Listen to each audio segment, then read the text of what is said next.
안녕하세요. 소통하는 직장인 박범준의 따뜻한 일상 그리고 독서 시작하도록 하겠습니다. 오늘도 여러분들과 2020 부동산 메가 트렌드 이 책에 대해서 좀 얘기를 드릴 거고요.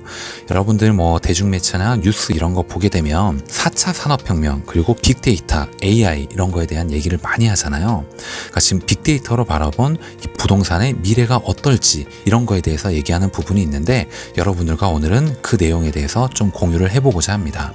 부동산 빅데이터란 과연 무엇인가 라고 얘기를 하고 있는데 빅데이터가 현대사회의 패러다임을 빠르게 변화시키고 있다라고 얘기를 하고 있습니다.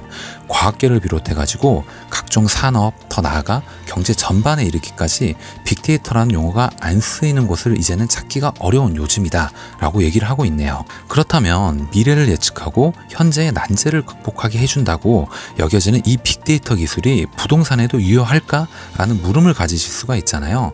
결론부터 이야기하면 여기서는 부동산 자체가 하나의 빅데이터라고 할 수 있다라고 얘기를 하고 있고요. 3V, 그러니까 3V로 설명된다라고 얘기를 하고 있습니다. 볼륨, 그 다음에 버라이어티, 그 다음에 벨로시티라고 얘기를 하고 있는데 자료가 방대하고 다양하고 빠르다라는 것입니다. 한결같이 부동산 분석에 있어서 없어서는 안 되는 요소들입니다. 그렇게 얘기를 하고 있고 이 다양하고 방대한 요소의 실시간 분석이 부동산 시장에서도 머지않았다라고 얘기를 하고 있고요. 더 나아가서는 단순한 수치들에 그치지 않고 언어를 통해 전달되는 비정형 데이터까지 분석 대상에 포함시킴으로써 부동산 시장을 움직이는 이 심리적인 동향까지도 예측할 수 있는 미래가 다가오고 있다라고 얘기를 하고 있습니다. 그러니까 이 데이터들을 취합하다 보면 빅데이터가 되고 그러다 보면 향후에 동향을 알 수 있다라는 겁니다. 국내에서도 이미 빅데이터를 사업에 활용하는 이 사례가 보이고 있는데 바로 그것이 직방이라고 얘기를 하고 있습니다. 부동산 중개 스타트업에서 적극적으로 시도를 하고 있다라고 얘기를 하고 있고요. 예를 들어 가지고 20대, 그 다음에 30대 주거 수요가 역세권에 집중된다는 것을 데이터 분석으로 확인해 가지고 지하철역을 중심으로 부동산 정보를 제공한다거나 이들이 아파트보다 오피스텔이나 원룸에 주로 거주한다는 사실을 포착해서 이와 관련된 상품의 프로모션에 집중하는 그런 방식이다 라고 얘기를 하고 있습니다. 그렇다면 이 빅데이터로 해석한 부동산 트렌드는 과연 현재 어떠한가? 이 부분에 대해서 여기서 얘기를 하고 있는데 매매 거래가 가장 많은 주택 유형은 무엇일까요? 향후 거래를 할 분들이 참고하시면 아주 좋을 거라고 생각이 됩니다. 주택은 아파트, 단독, 다가구 주택, 다세대, 연립주택, 오피스텔 등으로 그 유형을 나눈다라고 얘기를 하고 있습니다. 가장 거래가 많은 것은 어떤 유형의 주택일까요?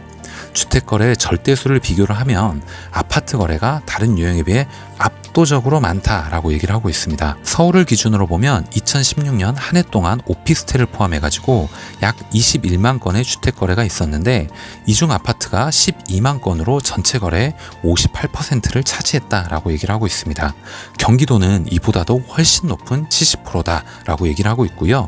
경기도의 주택거래 10건 중에 7건은 아파트 거래라는 뜻입니다. 이토록 아파트 거래가 많은 이유는 기본적으로 아파트가 많기 때문이다 라고 얘기를 하고 있네요. 그러니까 어떻게 보면 굉장히 높은 이 70%라는 이 수치가 아파트가 아주 매력적이거나 아파트가 압도적으로 뭔가 좋은 이유가 있기 때문에 그렇다라기보다는 그냥 대한민국의 특성상 아파트가 많기 때문에 경기도에 많이 지어져 있기 때문에 확률상 많아진 것일 수도 있다. 그런 얘기를 좀 하고 있는 겁니다. 그 다음으로 거래가 많은 주택 유형은 4층 이하의 저층 공동주택, 다세대 연립주택이다 라고 얘기를 하고 있습니다. 일반적으로 빌라라는 이름으로 통칭되고 있다 라고 얘기를 하네요. 2016년 전국의 빌라 거래량은 약 18만 건이었는데 이 중에 3분의 1 정도가 서울에서 발생했다라고 얘기를 하고 있습니다. 서울에서 굉장히 많은 빌라 거래가 이루어지고 있다는 거죠. 빌라 다음으로는 단독주택 그리고 오피스텔 순이다 라고 얘기를 하고 있습니다.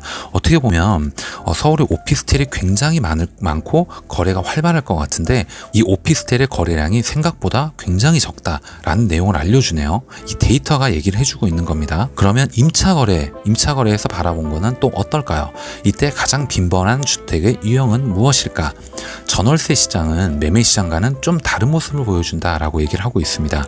예상할 수 있다시피 임차거래는 매매거래에 비해 훨씬 더 많이 발생한다라고 얘기를 하고 있고요. 2016년 한 해 동안 대한민국에서 발생한 전월세 거래는 120만 건으로 105만 건 발생한 매매 거래의 1.2배였다라고 얘기를 하고 있습니다. 서울은 그 차이가 훨씬 더 크고요. 임차 거래가 1.7배나 되었다고 얘기를 하네요. 서울은 주택 주택 가격이 비싸고 주거 선택에 있어 직업이나 교육 등 외부 요인이 많이 작용하기 때문에 그 이동성이 크다라고 얘기를 하고 있고, 단기 거주 수요가 많고 따라서 임차 시장이 활성화되어 있다라고 얘기를 하고 있습니다. 그러나 다른 지역에서는 장기 거주 목적으로 구매하는 아파트 그리고 빌라 수요가 더 많은 것으로 해석할 수 있다라고 얘기를 하고 있습니다. 그러니까 집 가격에 따라서 이게 그 여부가 여기에 많은 영향을 준다라고 얘기를 하는 것이죠. 서울의 전 월세 거래에서 눈에 띄는 것은 단독 다가구 주택의 높은 거래량이다 라고 얘기를 하고 있습니다. 2016년 한 해 동안만 11만 건이 발생을 했다라고 얘기를 하고 있고, 전체 임차 거래의 30%를 차지한다 라고 얘기를 하네요. 빈번한 단독 다가구 주택 임차 거래는 서울에서 보이는 독특한 현상으로 전국의 3분의 1가량이 서울에 집중되어 있다라고 얘기를 하고 있습니다.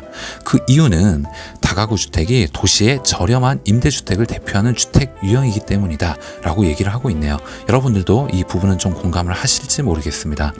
일반적으로 다가구 주택은 아파트에 비해 주거의지는 좀 떨어지지만 상대적으로 가격이 저렴하죠. 그렇기 때문에 저소득층이나 대학생, 사회초년생들의 수요가 많다라고 얘기를 하네요.